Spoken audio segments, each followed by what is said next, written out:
오늘의 말씀은 열왕기상 18장 30절부터 46절까지 말씀입니다.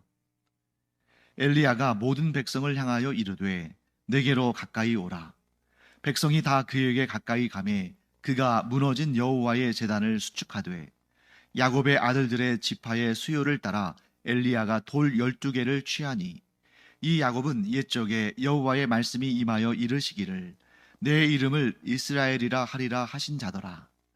그가 여호와의 이름을 의지하여 그 돌로 제단을 쌓고 제단을 돌아가며 곡식 종자 두 세알을 둘 만한 도랑을 만들고 또 나무를 버리고 송아지에 각을 떠서 나무 위에 놓고 이르되 통 넷에 물을 채워다가 번제물과 나무 위에 부으라 하고 또 이르되 다시 그리하라 하여 다시 그리하니 또 이르되 세 번째로 그리하라 하여 세 번째로 그리하니 물이 제단으로 두루 흐르고 도랑에도 물이 가득 찼더라. 저녁 소재 드릴 때에 이르러 선지자 엘리야가 나아가서 말하되 아브라함과 이삭과 이스라엘의 하나님 여호와여, 주께서 이스라엘 중에서 하나님이신 것과 내가 주의 종인 것과 내가 주의 말씀대로 이 모든 일을 행하는 것을 오늘 알게 하옵소서. 여호와여, 내게 응답하옵소서. 내게 응답하옵소서. 이 백성에게 주 여호와는 하나님이신 것과 주는 그들의 마음을 되돌이키심을 알게 하옵소서 하매 이에 여호와의 불이 내려서 번제물과 나무와 돌과 흙을 태우고 또 도랑의 물을 핥은지라. 모든 백성이 보고 엎드려 말하되 여호와 그는 하나님이시로다. 여호와 그는 하나님이시로다 하니 엘리야가 그들에게 이르되 바알의 선지자를 잡되 그들 중 하나도 도망하지 못하게 하라 하매 곧 잡은지라. 엘리야가 그들을 기손 시내로 내려다가 거기서 죽이니라. 엘리야가 아합에게 이르되 올라가서 먹고 마시소서. 큰 비 소리가 있나이다.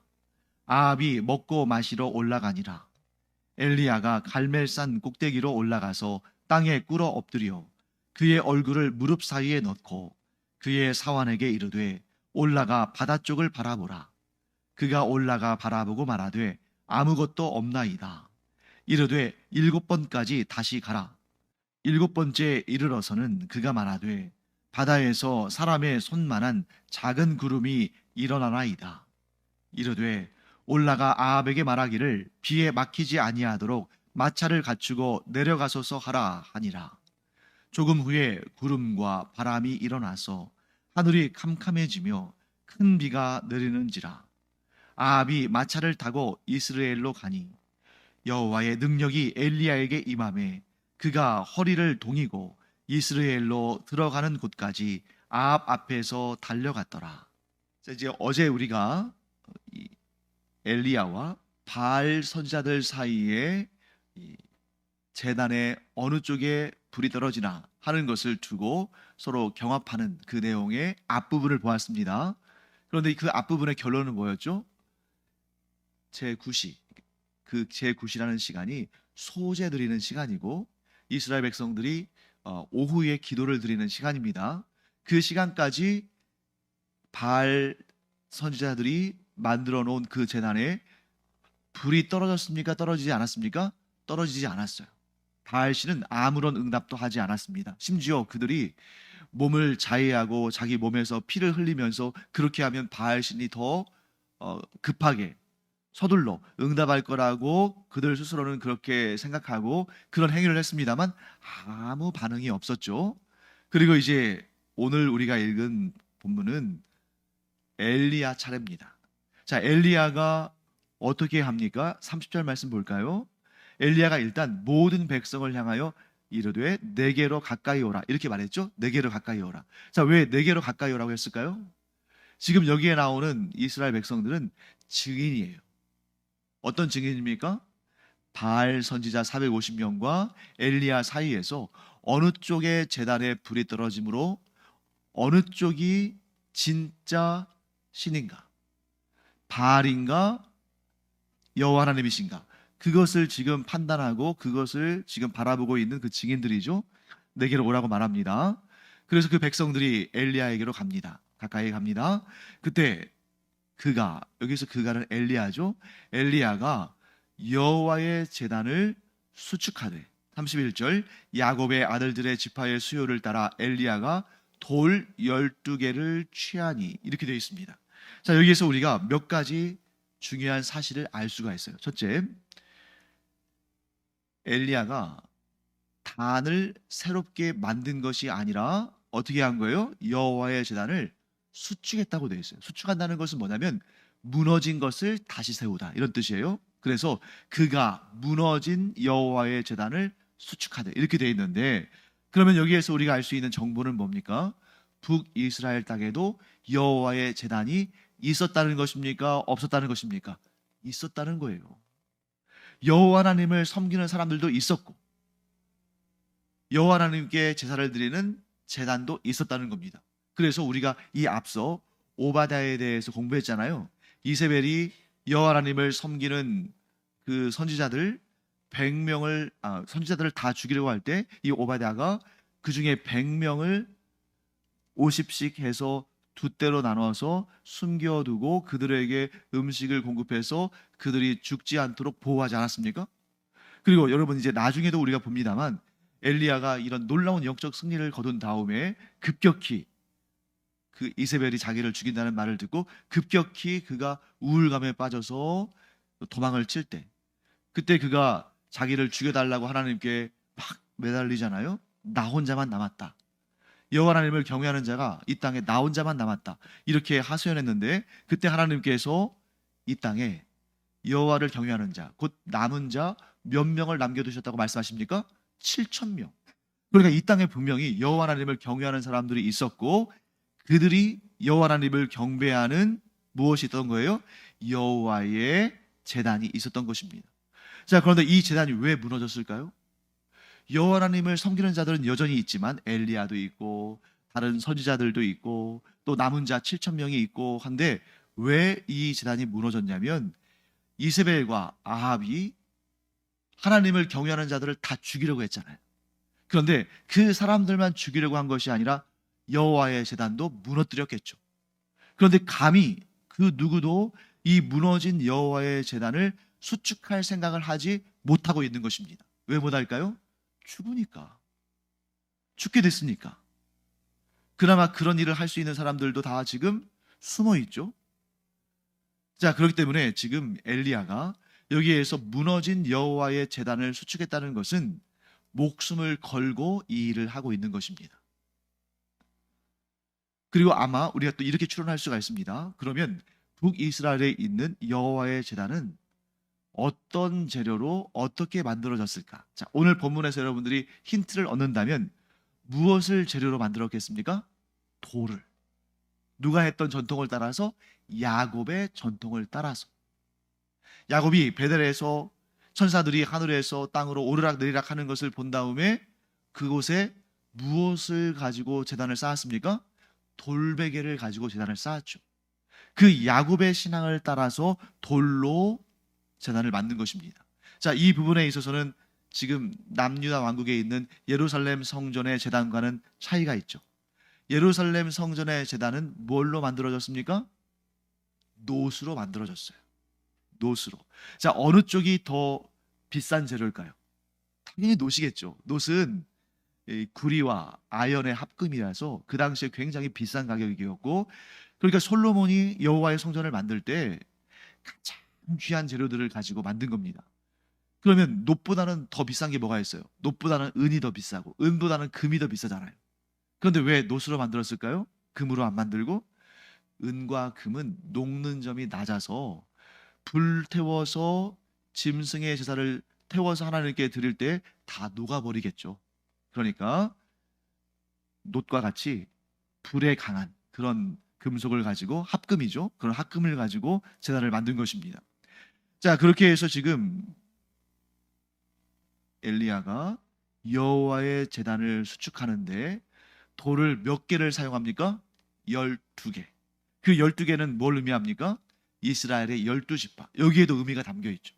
비록 지금 나라가 갈라져 있지만 이스라엘은 야곱이라는 믿음의 조상의, 즉 아브라함, 이삭, 야곱, 이 믿음의 조상들의 하나의 공동체인 것입니다. 그래서 12개의 돌을 가지고 여호와의 제단을 만들었습니다.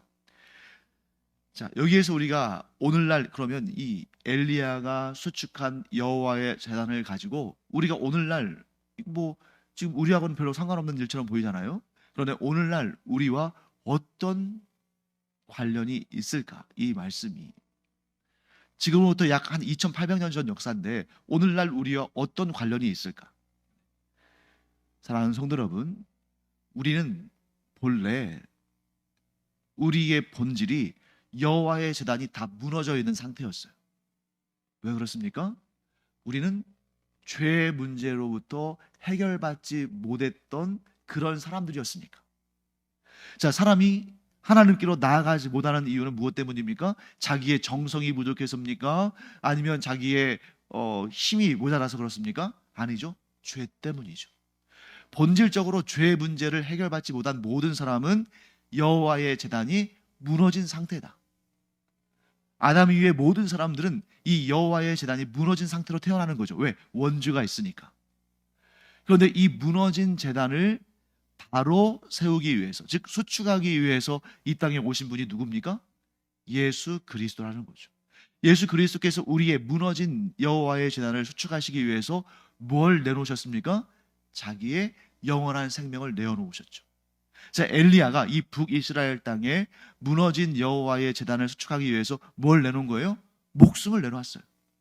그렇기 때문에 오늘날도 우리가 여호와의 제단을 계속해서 이렇게 경건하게 유지하기 위해서는 목숨을 건 수고와 헌신이 필요하다. 그렇게 하지 않으면 언제 우리도 이 북이스라엘 백성들처럼 여호와의 제단이 무너질지 몰라요. 왜? 세상은 아합과 이세벨처럼 언제든지 우리를 무너뜨리고 심지어 우리가 하나님을 섬기는 신앙을 갖지 못하도록 우리를 공격하니까, 시험하니까. 그렇지만 우리가 분명히 알아야 됩니다. 오늘날 우리가 이 예수 그리스도를 통해서 수축된 여호와의 제단을 지킬 수 있는 것은 나의 힘과 노력으로 되지 않아요. 무엇으로 될까요? 성령의 도우심으로 된다는 것입니다. 우리가 예수님께서 세우신 그 여호와의 제단을 소유하고 있는데 우리가 얼마나 연약한 존재인지, 스스로는 그것을 지킬 수 없는 존재인지를 잘 아시는 예수님께서 누구를 보내주셨습니까? 보혜사 성령을 보내주셔서 예수님께서 친히 그 영원한 생명을 내어주시면서 수축하신 여호와의 제단을 이 성령님의 도우심을 통해서 계속해서 지켜나갈 수 있도록 힘을 주신다는 거죠. 그런데 그때 그러면 우리는 성령께서 다 알아서 하실 거니까 그냥 두 손 다 그냥 두 손 두 발 아무 일도 하지 않고 그냥 가만히만 있으면 되는가? 아닙니다. 엘리야가 한 것처럼 우리가 생명을 다해서 주님께서, 예수님께서 수축하시고 성령께서 인도하시는 이 여호와의 제단을 지켜내는 그 일에 우리가 생명 바쳐 수고하고 헌신하고 애써야 한다 하는 것입니다. 자, 그러면 거기서 끝나느냐? 이제 거기서 끝나버리면 이제 너무 힘들고 고단한 거죠. 이 여호와의 제단을 지켜내는 일이. 엘리야가 그랬잖아요. 엘리야가 자기가 여호와를 섬기는 신앙을 계속 지켜나가야 되는데 이스라엘에 자기 혼자밖에 남지 않았다고 생각하니까 너무 지쳐서 그 위대한 선지자가 나중에 우울증에 빠져가지고 자기 이제 죽겠노라고 그러고 있지 않습니까? 그때 우리가 뭘 알아야 되냐면 그 다음을 알아야 돼요. 여호와의 제단을 수축하고 그것을 목숨을 걸고 지키는 자에게는 하나님께서 뭘 주시냐면 세상에서 그 누구도 줄 수 없는 여호와 하나님의 특별한 능력을 더하신다. 그래서 오늘 이 본문을 보세요.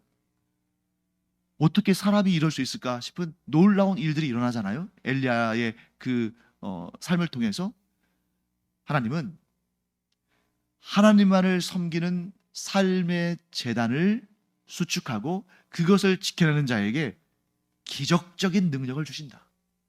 그래서 나는 그런 능력이 없고 또 누구도 나에게 그런 능력을 기대할 수 없지만 하나님을 섬기는 이 신앙을 지키는 자에게는 하나님께서 기적적인 능력을 주셔서 우리가 감히 상상하지도 못한 그 일들을 이루게 하신다. 하는 것을 우리가 기억하기 바랍니다. 자, 그 다음에 엘리야가 여호와의 제단을 수축한 다음에 그 주변을 돌아가면서 도랑을 만들죠. 자, 처음에는 이 도랑을 왜 파괴하는지 몰랐을 겁니다. 그런데 이 도랑은 무엇을 위한 도랑이었어요? 물이 그곳에 이렇게 모여드는 그런 도랑이에요. 그 도랑의 크기가 어느 정도인지를 우리가 가늠할 수 있도록 하는 그런 정보가 있죠. 곡식 두 세아의 양을 담을 수 있을 정도. 자, 곡식 두 세아. 곡식 두 세아는 어느 정도냐면 17.6리터, 대략 한 18리터 정도 되는 분량입니다. 그러면 18리터면 어느 정도냐면 2리터짜리 생수병으로 몇 개예요? 9개 분량이에요. 자, 그러면 여러분 보통 이렇게 이런 마트나 이런 데 가가지고 그 한 꾸러미 생수병을 보통 어느 정도 들고 오냐면 6개들이 정도 되잖아요. 하나에 6개들이. 그러니까 그거 하고 한 3개 정도 더 드는 거니까 양이 많아요, 적어요? 굉장히 적지 않습니까? 그 정도면 조그만한 도랑을 파도 그 안에 다 들어갈 거 아니에요. 그런데 돌 12개를 가져다가, 돌도 뭐 이만한 돌멩이가 아니겠죠. 제단이니까 송아지를 올려놓을 정도니까 꽤 큰 제단 아니겠습니까? 그런데 겨우 곡식 18리터 정도 되는 분량을 담을 정도의 도랑을 팠다. 이건 좀 이해되기 힘들죠. 그러니까 이건 뭐냐면 곡식 두세야, 즉 18리터 정도 되는 그 곡식을 가득 담아놓는 그 정도의 도랑이 아니라 곡식 두세야, 즉 18리터의 분량에 해당하는 곡식을 뿌렸을 때, 여러분 곡식을 뿌릴 때 그냥 한 구덩이에다가 몽창 이렇게 몰아넣습니까? 그러면은 곡식이 자랄 수가 없잖아요. 그러니까 이 씨를 뿌릴 때 적당한 간격을 두고 뿌리죠. 그러니까 자, 2리터 생수병으로 9개 정도를 가득 담을 정도의 곡식의 분량이라면 상당한 거죠. 모아놓으면 별거 아니지만 그것을 이렇게 흩어 뿌릴 때에는 굉장히 넓은 면적이 필요합니다. 그러니까 이 재단을 주변으로 해서 꽤 넓은 물이 많이 들어갈 수 있을 정도의 도랑을 팠는데, 그러면 그게 어느 정도인지를 또 알 수 있는 두 번째 정보가 있죠. 엘리야가 사람들에게, 이스라엘 백성들에게 뭐라고 명하냐면, 자, 물, 통, 넷에 물을 채워서 번제물과 나무 위에 부어라. 그러면 그것이 이제 물을 부으면 쭉 물이 흘러내려서 도랑으로 가겠죠. 근데 그걸 몇 번 합니까? 3번을 했어요. 그러면 4통에 3번이니까 몇 통입니까? 12통입니다. 그러면 이 통이 어느 정도 사이즈인가 하는 게 중요하죠. 뭐 물통이 조그만할 수도 있고 클 수도 있잖아요. 이 물통은 어느 정도 사이즈냐면, 여러분들 뭘 상상하시면 되냐면, 예수님의 첫 번째 기적, 가나의 혼인잔치에 포도주가 떨어졌을 때에, 그때에 예수님께서 그 하인들에게 뭐라고 말씀하십니까? 그 통에 물을 가득 채워라 할 때 그 통이에요. 어떤 통이냐면 이스라엘 백성들이 정결규례에 사용하는 물을 담는 통인데, 우리식으로 따지면 큰 김장독 있죠. 그 땅에 묻기도 하는 큰 김장독, 이걸로 열주통이니까 물이 어마어마하게 많이 들어가는 거죠. 여러분 지금 3년 동안 기근이 계속된 거 아닙니까? 그렇지 않아요? 3년 동안 기근이 계속됐어요. 그래서 지금 다 목말라 죽게 생겼습니다. 그런데 이 큰 항아리에 12통이나 되는 물들이 어디서 나왔을까요? 그 물 어디서 나왔어? 그렇게 물이 있으면 그 물 마시면 되는데, 이스라엘 전역에서 끌어모았겠죠. 뭘 의미하냐면, 지금 이 갈멜산에서의 전투, 바알 선지자들 450명과 엘리야 사이의 이 영적인 전투, 사실은 알고 보면 하나님과 바알 사이의 전투인데, 이 갈멜산의 전투가 전 국가적인 관심사라는 걸 알 수 있어요. 그러니까 끌어모을 수 있는 물들을 다 끌어모아서 부은 겁니다. 그러니 지금 사람들의 시선이 어떻겠어요? 어디 한번 보자, 그러기까지 해놓고 그 제단에 어디 불이 떨어지나 안 떨어지나 보자 하는 겁니다. 그런데 거기에다가 지금 이 엘리야는 뭘 한 거예요? 불가능에 불가능을 더한 거죠. 그냥 그 제단에 불이 떨어지는 것만으로도 이게 불가능한 일인데, 왜? 이미 바알 선지자들은 실패했잖아요. 그런데 번제물과 나무, 그냥 나무 그 자체만으로도 불을 붙이기가 쉽지 않은데 그 나무까지 물이 완전히 흠뻑 젖었으니 이거는 불가능에 불가능을 더한 거 아닙니까? 어떻게 이런 일을 지시했을까요? 여호와 하나님에 대한 믿음 때문입니다. 확신이에요. 하나님께서 반드시 불을 내리실 것이다. 확신한 것입니다. 하나님께서 불을 내리실 것이라고 약속하셨으니 여기에 물을 붓든 무엇을 붓든 간에 하나님께서 반드시 이 제단 위에 불을 내리셔서 그 제사를 받으실 것이라고 확신한 것입니다. 네, 그 다음 볼까요? 그 다음에 36절부터 38절까지 한번 읽어보겠습니다. 저녁 소재 드릴 때에 이르러 선지자 엘리야가 나아가서 말하되 아브라함과 이삭과 이스라엘의 하나님 여호와여, 주께서 이스라엘 중에서 하나님이신 것과 내가 주의 종인 것과 내가 주의 말씀대로 이 모든 일을 행하는 것을 오늘 알게 하옵소서. 여호와여, 내게 응답하옵소서. 내게 응답하옵소서. 이 백성에게 주 여호와는 하나님이신 것과 주는 그들의 마음을 되돌이키심을 알게 하옵소서 하매, 이에 여호와의 불이 내려서 번제물과 나무와 돌과 흙을 태우고 또 도랑의 물을 핥은지라. 자, 도랑의 물을 핥았다는 것은 뭘 말합니까? 그 불이 얼마나 뜨거운 불이었든지 그 도랑의 물이 다 증발해 버렸다는 거예요.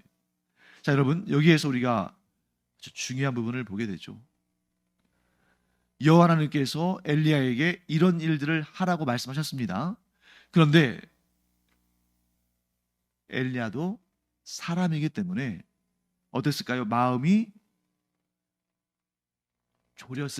졸였을 거예요. 그렇기 때문에 그 표현을 어디서 볼 수 있냐면 37절 말씀 볼까요? 여호와여, 내게 응답하옵소서. 내게 응답하옵소서. 그래서 여러분, 오늘 본문의 말씀을 우리가 전체적으로 볼 때에 반복이 많이 나오는 것을 보게 됩니다. 자, 37절 말씀에 엘리야가 하나님께 내게 응답하옵소서, 내게 응답하옵소서 이렇게 외치잖아요. 뿐만 아니라 이제 나중에 하나님께서 비를 내려주시는 그 과정에서 43절 말씀 볼까요? 그의 사환에게 이르되 올라가 바다 쪽을 바라보라. 그가 올라가 바라보고 말하되 아무것도 없나이다. 그러니까 엘리야가 뭐라고 말합니까? 7번까지 가라.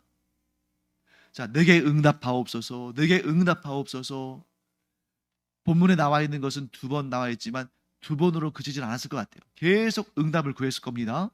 그 다음에 하나님께서 그 응답으로 비를 주실 때에 엘리야가 사환에게 뭐라고 말합니까? 바다 쪽에 가서 비의 징조가 있는지 몇 번까지? 7번까지. 자, 7번이 의미하는 것은 뭡니까? 딱 7번만 말하는 걸까요? 아니에요. 이 7번은 완전수기 때문에 하나님께서 보여주신 징조가 있을 때까지 계속 가라. 그래서 형제를 얼마나 용서해 줘야 됩니까? 7번.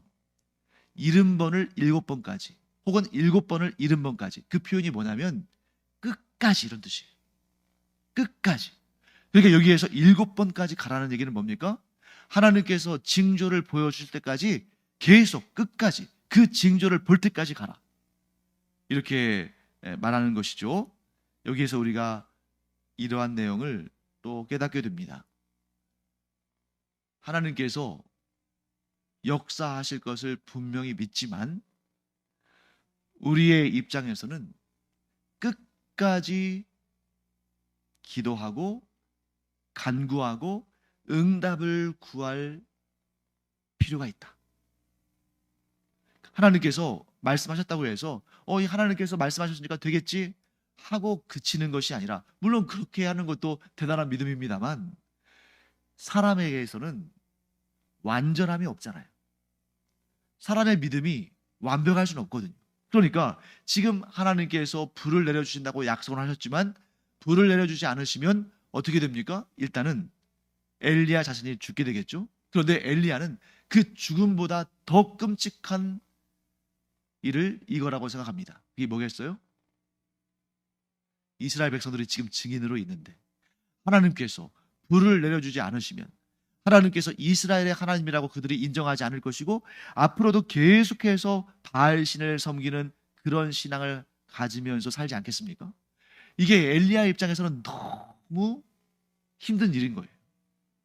그래서 엘리야가 자기 살고자 불을 내려달라고 한 것이 아니라 이 이스라엘 백성들이 돌이켜 하나님만을 섬기는 신앙을 갖도록 이 놀라운 역사가, 이 기적적인 역사가, 불가능을 뚫고 일어나는 이 역사가 있기를 간절히 바라는 것입니다.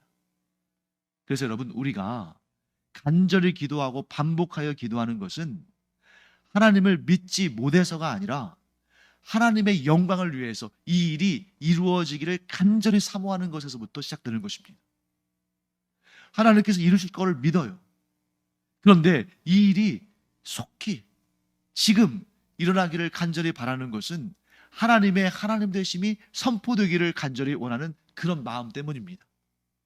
그래서 여러분, 이 시간에 여러분이 분명히 이 사실을 인지하기 바랍니다. 뭐냐면 우리가 반복적으로 기도하고 간절히 기도하는 것은 이방인들이 행하는 것처럼 중언부언하는 것이 아니다.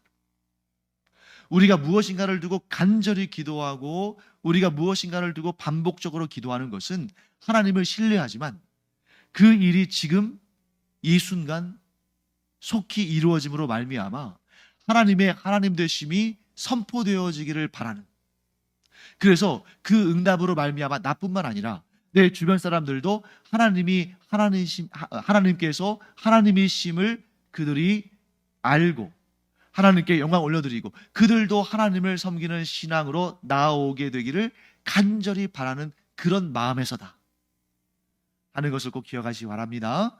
그래서 이 부분에 있어서 여러분, 어떨 때는 헷갈릴 수 있는 거예요. 내가 하나님을 믿는데 그냥 한 번 기도하고 끝나면 되지, 왜 내가 반복적으로 기도해야 되는가? 혹시 이런 기도가 중언부언의 기도가 아닐까? 아닙니다. 우리가 간절히 바라고 사모하고 또 반복해서 기도하는 것은 내 삶에 하나님께서 약속하신 그 증거들이 이루어짐으로 말미암아 하나님의 하나님 되심이 선포되어지고 믿지 않는 자들에게도 하나님의 능력이 전파되어서 그들도 하나님을 섬기는 신앙으로 나아오게 되기를 바라는 그런 간절함이다 하는 것을 꼭 기억하기 바랍니다. 기도하겠습니다. 하나님, 저희가 하나님의 선하심과 하나님의 능력과 하나님의 일하심을 분명히 믿지만 그럼에도 불구하고 간절히 기도하고 또 반복적으로 기도하는 것은 하나님의 그 능력이 선포됨으로 말미암아 믿지 않는 자들에게도 하나님의 하나님 되심이 알려지고 그들도 돌이켜 하나님을 섬기는 신앙으로 나아오기를 간절히 바라기 때문입니다. 저희의 간절한 기도와 저희의 반복된 기도가 하나님의 영광을 위한 것이 되기를 간절히 사모합니다. 하나님을 믿지 못해서가 아니라 하나님의 그 놀라운 능력이 이 세상을 변화시키는, 이 세상을 구원하시는 하나님의 영광이 되기를 간절히 원합니다. 그러므로 저희가 더욱 간절히 또 더욱 반복적으로 기도하는 기도의 일꾼들 되게 하여 주시옵소서. 감사드리며 예수님의 이름으로 축복하며 기도합니다. 아멘.